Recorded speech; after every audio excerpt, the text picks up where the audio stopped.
Hey guys, welcome back to my channel. I am Danielle, aka Stitcherista here on YouTube, and today is going to be another Stitch with me. I thought that I would do diamond painting today, but I sat down and I was like, you know what? I feel like stitching this morning. So it is a Stitch with me while I continue to work on Modern Folk Embroideries Fruits of Plenty sampler.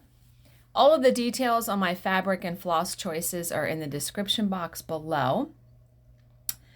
And someone had asked, why do I stitch upside down? I stitch upside down sometimes to better reach the area that I'm working on, if that makes sense. For this piece, it's easier to do that. For something that is like the Carolyn Manning Phoenix, I probably would not do that only because it's a lot of colors. So this, I can do it because it's only 2 colors and I can easily follow the pattern upside down.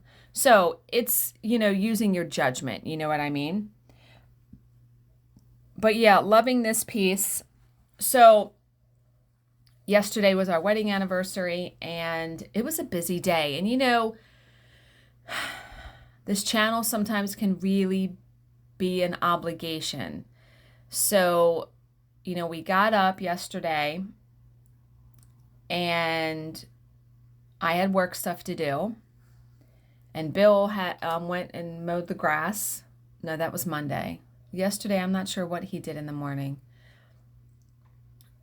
And then we left at about 10 a.m. to go we got my rings cleaned, my wedding rings cleaned. I had to go to the post office. We went and got a coffee, went to the grocery store.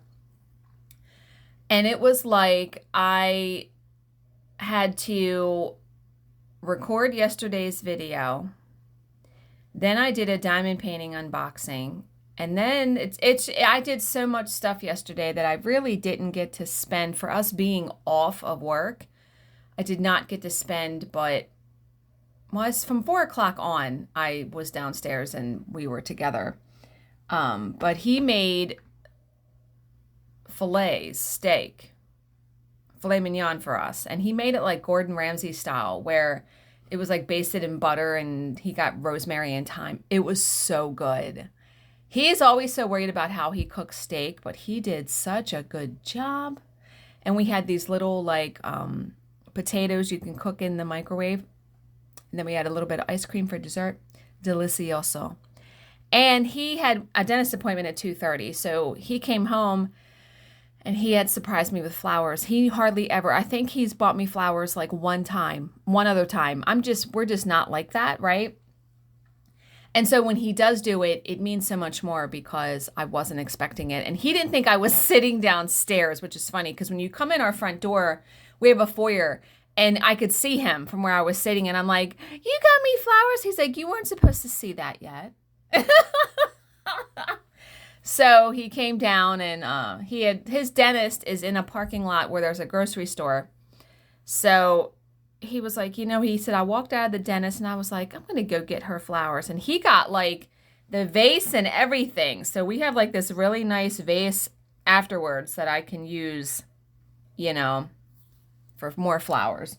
But yeah, a dozen roses. And he's like, I didn't realize till just now I should have pulled out 4 of them and just had 8 because it's our 8th wedding anniversary. Yeah.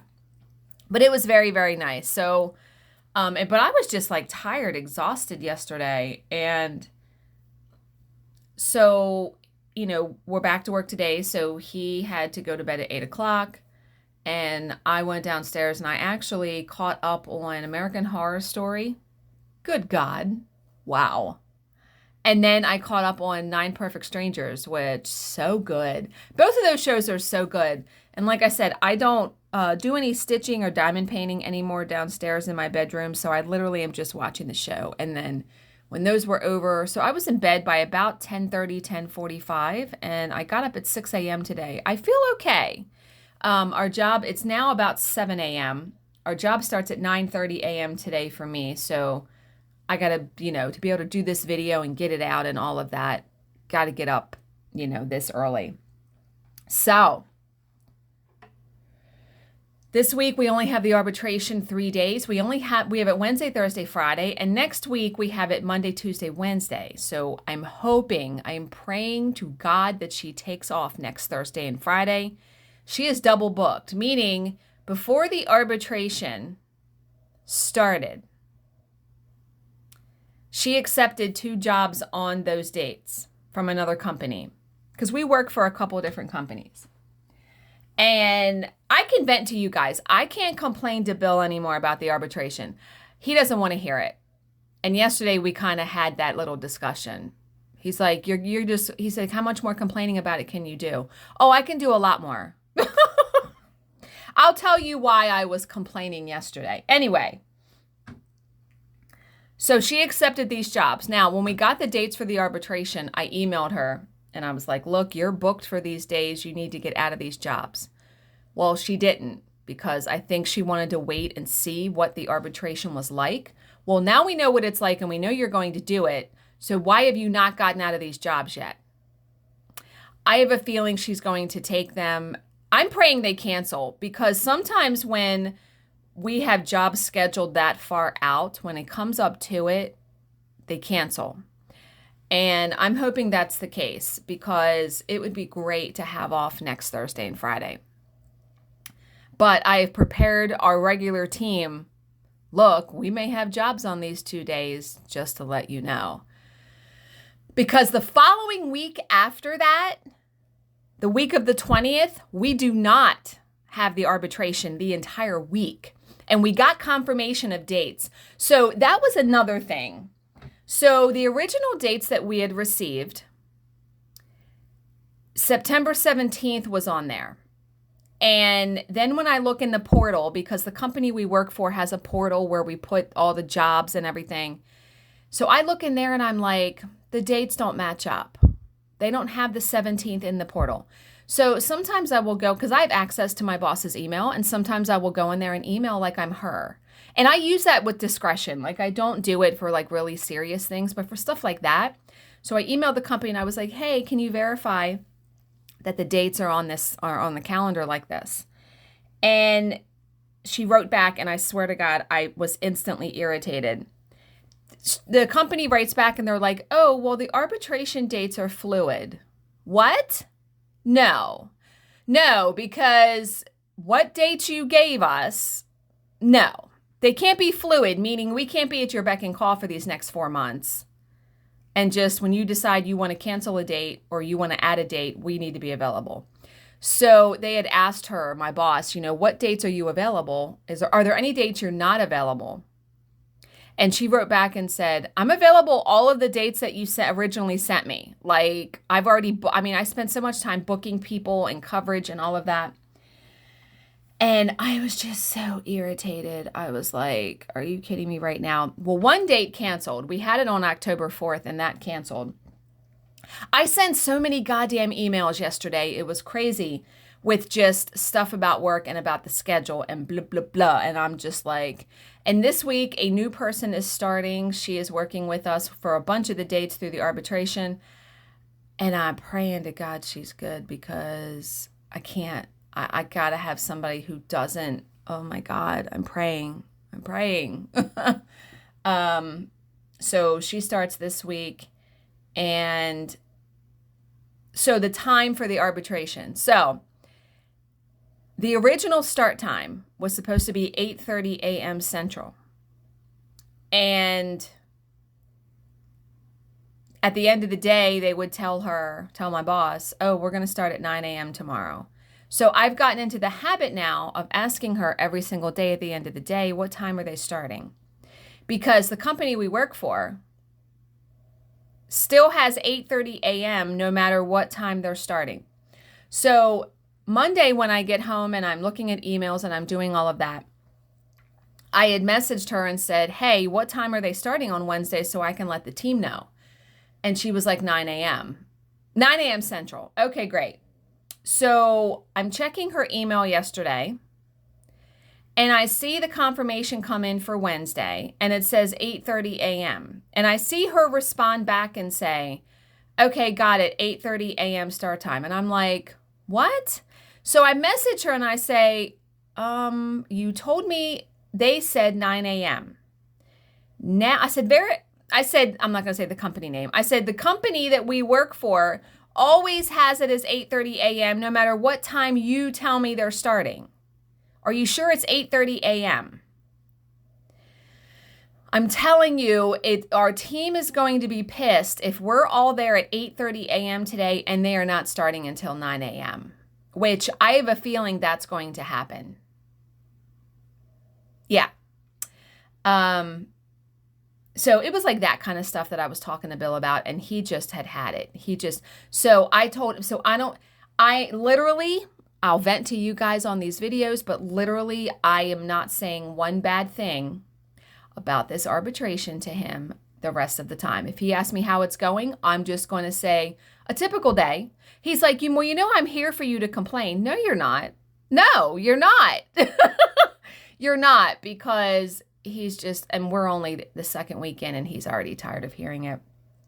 But yeah, so that's how that's going. I mean, at least we have a week under our belts now, and we're familiar with the terminology and the people that are there, and they don't play around. Like, they go and get right into it. And, another little irritation I had, and this is just petty for me, I guess. So Monday, Tuesday, Wednesday, they went until 5:30, 6 o'clock Central, which for me is 6:30, 7 o'clock, because I'm on Eastern Standard Time. And so I'm not getting done work until 7:30, 8 o'clock, right? Thursday, they ended at 2 p.m. my time. And Friday, they ended at 1 p.m. my time. What the fuck? I said, oh, you can't end early when I'm working. It's like, I said, well, I guess if there had to be 2 days where they end early, me being gone, that was probably a good thing, those 2 days. But I was like, really? And I am so looking forward to the week that we don't have it next week, not next week, the week after, because I think I told you guys that I'm going to a retreat, a stitching retreat, and I'm going to take Phoenix and I'm going to take the Modern Folk Embroidery Sampler. I'm hoping to really get some progress done on those projects. I should be able to, because I'm going to have 3 full days of stitching. So I was originally going to just go down Friday, Saturday, come home Sunday. In talking to Lacey when we were there, she was like, you might want to consider coming in on Thursday. And I'm like, yeah. I said, well, we don't have the arbitration, so it shouldn't be an issue. So I actually walked into the hotel when we were in Ocean City and extended my reservation by 1 day. And so the whole reason she said that is there is a car, I think I did mention this to you. You know the show Street Outlaws, all these souped up loud cars? It's called H2O, the car group. And they are going to be in Ocean City that same weekend. And it's always a nightmare because there's so many cars, there's tons of cops, it's loud noise all night long.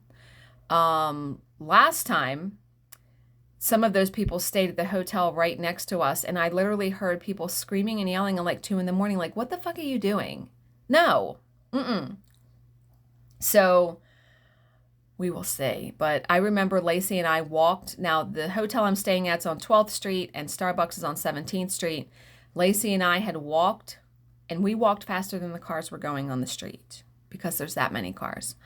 Yeah, it's crazy pants. So what I'll probably do, because when I get there, I don't move my car until I leave. I don't drive. Whenever we go to dinner, Lacey always drives. But we will not be driving to dinner once we're there because it takes you forever to get anywhere. I probably will stop at Chick-fil-A on the way in and get a couple sandwiches and some lemonades to put in the refrigerator because I have a refrigerator in my room. Or I may go on the boardwalk and get, I'll probably do the sandwiches because they're so good. And I haven't had a Chick-fil-A sandwich in a while. But yeah, so I'm kind of off of my eating plan. I mean, I'm not eating like a pig, and I only gained 0.2 from us being in Ocean City. That's fantastic for all the stuff that I ate. I mean, we weren't eating 24/7, but I had an ice cream like 2 nights, pizza. I mean, I wasn't eating low carb. But at least I'm not gaining weight. Like, I'm still right at like 170. You know what I mean? But I'm conscious. I'm conscious of portion sizes now because I have to be able to do whatever I'm doing for the rest of my life, right? So portion sizes for sure. Like for the arbitration, because I'm working so late on them every night normally, I won't be having dinner with Bill. So when we were at the store yesterday, I bought a couple lean cuisine meals that I can just very quickly heat up and eat because, first of all, I hate eating dinner at 8 o'clock at night, but when you have to, you have to. So yeah, I need something quick. You know what I mean? Okay. All right. I've jibby-jabbed now for 15 minutes. Okay. So today's story is called Lost and Found, and it is another unexplained, baffling mystery case. On the afternoon of June 13th, 1994, 13-year-old Nicholas Barkley disappeared. Nicholas had been playing basketball with friends at a park in San Antonio, Texas that day. Afterward, he called home to ask his mother to pick him up. But his mom was taking a nap at the time, and Nicholas's stepbrother refused to wake her up. He told the boy to make his own way home. So Nicholas hung up the phone in a huff. He would not be home that night. Oh, I bet that stepbrother felt like an ass. So normally when a child this young goes missing, there is an uproar. Now, Nicholas was 13, so it wasn't like he was 2 years old, but normally there is an uproar, a frantic search, phone calls to friends, a 911 call. But Nicholas's family did none of these things. They had walked this path before because Nicholas was a problem child who often stayed out overnight. Oh boy, at 13? He was also a juvenile delinquent, frequently in trouble with the police, the school authorities, and his long-suffering family. He was a truant, a thief, a liar. Good God.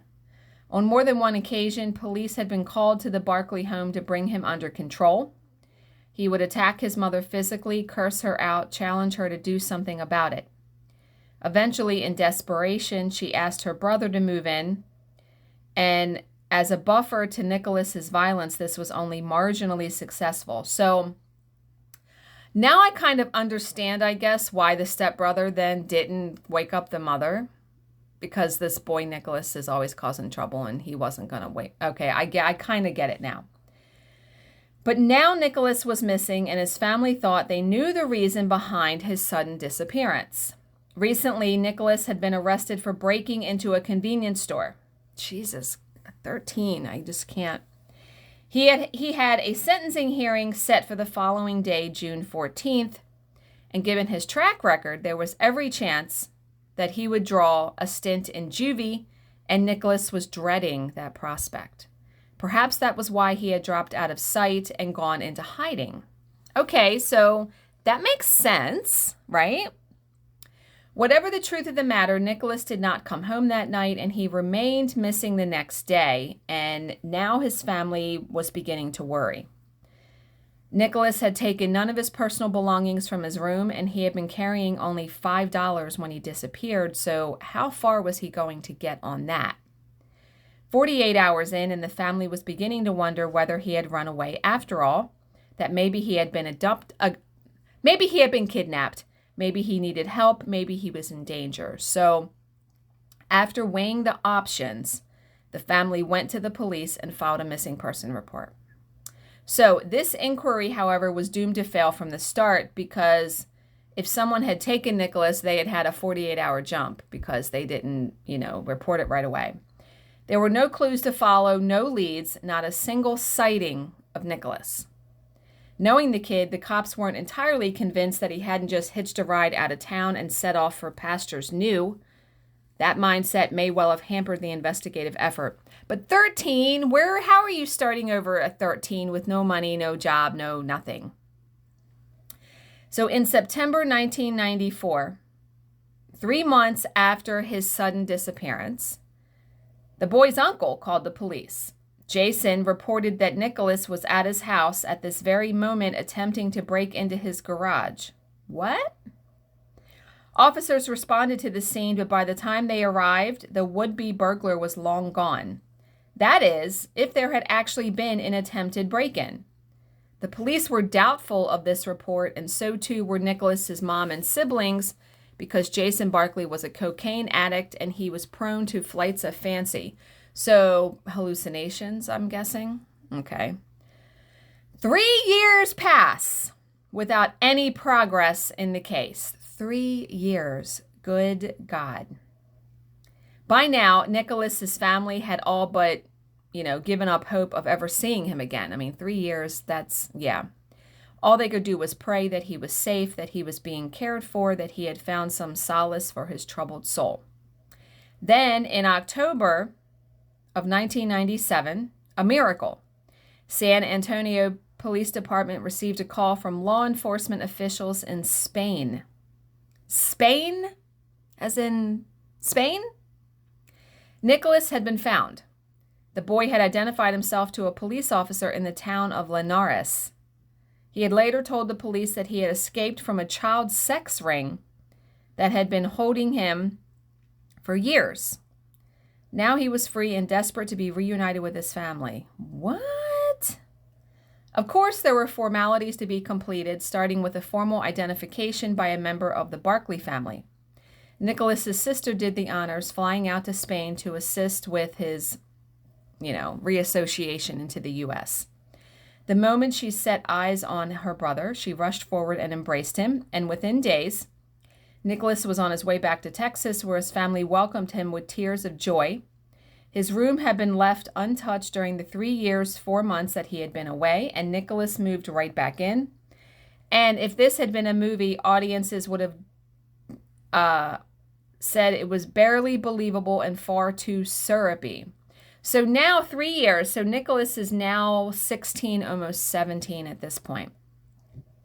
So, and that would have been an apt description, especially the barely believable part. No one, it seemed, was willing to address one glaring inaccuracy in this Hollywood ending. The Nicholas Barkley who had gone missing in 1994 bore very little resemblance to the one who returned in 1997. What? Why wouldn't you do, DNA, I don't know, dental records, something, right? Oh boy, this is so strange. Okay, so the 13-year-old Nicholas had been a blonde-haired, blue-eyed kid with a violent temper and an attitude problem. The new improved Nicholas had brown hair and brown eyes and exuded an almost zen-like calm. Moreover, he spoke only broken English with a distinct French accent. Asked about this by the many reporters who descended on the Barkley home, Nicholas said that his abductors had dyed his hair and chemically altered his eye color. How the fuck do you do that? He put his accent down to not having spoken English for so long. When reporters seemed skeptical, the Barkley family pointed to the roughly drawn tattoos on the boy's fingers. These, they declared, removed any doubt. Okay. How, though, had 13-year-old Nicholas ended up on the other side of the Atlantic? Pressed on this issue, the boy provided an explanation that was at least feasible. He said that he had been snatched from the street on his way home from the basketball game, dragged into a van, and driven away. He had been drugged and thrown onto a cargo plane that had transported him to Europe. There, his kidnappers forced him to work as a child sex slave passed between rich pedophiles. He had endured this for over 3 years before making his escape. If that's true, that's horrible. This was a harrowing tale, one that garnered much sympathy for Nicholas and his family. However, not everyone was convinced. Nicholas's uncle Jason in particular had his doubts. In fact, Jason was so skeptical that he reached out to a private investigator. Charlie Parker had been following the case closely and had his own suspicions. In particular, Parker wondered why the kidnappers would go to such great lengths to change the boy's appearance when he was unlikely to be seen by anyone outside their network. Yeah, I mean, if you're really taking him to Spain, no one's going to know him there, right? And I would think that blonde and blue-eyed would be attractive too, right? The story about the eyes particularly bothered Parker since it is virtually impossible to alter one's eye color. I was just going to say, like, how the fuck would you alter someone's eye color chemically? Parker was also perplexed by the changes to the boy's personality. The trauma of his experiences might have contributed to that, of course, but this change was literally an about-face. 13-year-old Nicholas had been a manic, troubled delinquent. The 16-year-old version was almost creepy calm, with a maturity beyond his tender years. And then there was that accent, the distinctly European phrasing, the stunted English fluency. None of it made sense, and so Parker was intrigued to hear firsthand from a member of the Barkley inner circle. Unfortunately, he would never get to interview Jason Barkley because within days of making contact, Jason was dead, the victim of an apparent drug overdose. Oh boy.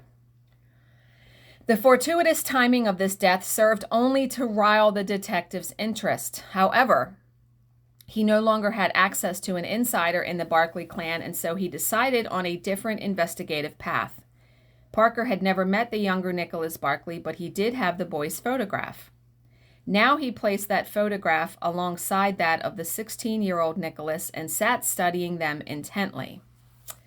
You would still look similar to your original, right? You would still look like you were you. Taking eye and hair color out of the equation, the resemblance was uncanny. Really? However, there was one thing that didn't seem right. It was the ears. As a detective, Parker knew that ears are distinct from one person to another, as unique as a fingerprint, and those in the photographs did not match. The shape and size and even the position of the ears on the head were different, so whoever was living in the Barkley household, it wasn't Nicholas. Confronted with this evidence, the Barkleys closed ranks, refusing Parker's request for Nicholas to take a blood test or to provide fingerprints, which is what I said. Like, why wouldn't you want to know definitively, right? Parker then took his findings to the authorities, and a court order was granted mandating these tests. Oh, shit.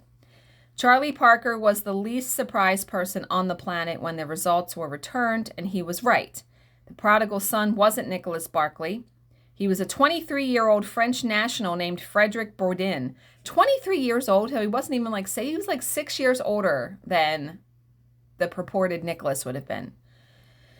So Bourdin was well known to the French police and to Interpol. He went by the nickname the Chameleon, and it was aptly applied. He was a serial imposter who claimed to have assumed more than 500 false identities during his lifetime.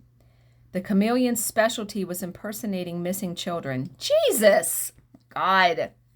His M.O. was to read up everything he could about the lost child and then insinuate himself into the life of the grieving family. His motive, apparently, was a desperate need for love and affection, something he had never experienced as a child. In the case of Nicholas Barkley, Bourdin had gotten the idea after a Spanish police officer suggested that he bore a strong resemblance to the missing boy. He had gone to great lengths to pull off this deception, even recreating Nicholas's rough tattoos on his fingers. Ah, there you go. He had been able to pull off his ruse for 3.5 months before Charlie Parker's curiosity proved his undoing. Now, Bourdin faced criminal charges for perjury and passport fraud. Yay, right? Found guilty of those crimes, he was sentenced to 6 years in prison, double the recommended minimum on account of the mental anguish he had caused the Barkley family. But there are still questions to be answered here. How is it possible that no one in the Barkley family, bar Jason, the uncle, had realized that this man was not Nicholas? How could they have been so thoroughly duped? Frederick Bourdin had an answer for that. He believes that the Barkleys were not fooled at all. He thinks that they made him from the very first meeting that they were fully aware he was not Nicholas. So why go along with the ruse, right? Bourdin's theory is that they are hiding something. Something happened to the real Nicholas, which the family wants to keep secret. That's an interesting little twist. Probably he is dead, perhaps murdered. Bourdin's arrival in their lives was therefore a godsend because it was the perfect cover for the crime. Possibly. Of course, these are the words of a compulsive and very accomplished liar. They should be taken as such, but at least one person thinks that Bourdin might be onto something. To Charlie Parker, the theory makes perfect sense. So Charlie still isn't letting this go. Nicholas Barkley had been pushing his family's buttons almost since the time he could walk. It was quite possible that he eventually pushed too far and then someone pushed back. Perhaps Nicholas was killed deliberately, perhaps by accident during a physical altercation. So in any case, the decision was made to dispose of the body. Then Frederick Bourdin showed up to provide the ultimate cover. So how can there be a murder when the victim is still alive? That at least is the theory. We may never know the truth. So crazy though, right? So obviously, Nicholas is probably dead, the real Nicholas. So weird. That's such, you've seen movies where that's happened. I forget what, I read a book where this boy came back, but I forget what the motive behind it was, why he pretended he was the missing boy, because he wasn't the boy. I forget. It's fascinating, though, when people come back and act like they're the missing person. I couldn't think of the word. My brain is still, I need more coffee. Yeah. So what do you guys think? I think that, that something might have happened to Nicholas from the family, that I've never even thought that in the very beginning. So remember, and I may have to use this little adage today, look for something positive in each day, even if some days you have to look a little harder. As always, if you have any questions, please leave them in the comments section below, and I will answer them to the best of my ability. Thank you so much for watching and subscribing, and I will see you in my next video. Bye, guys.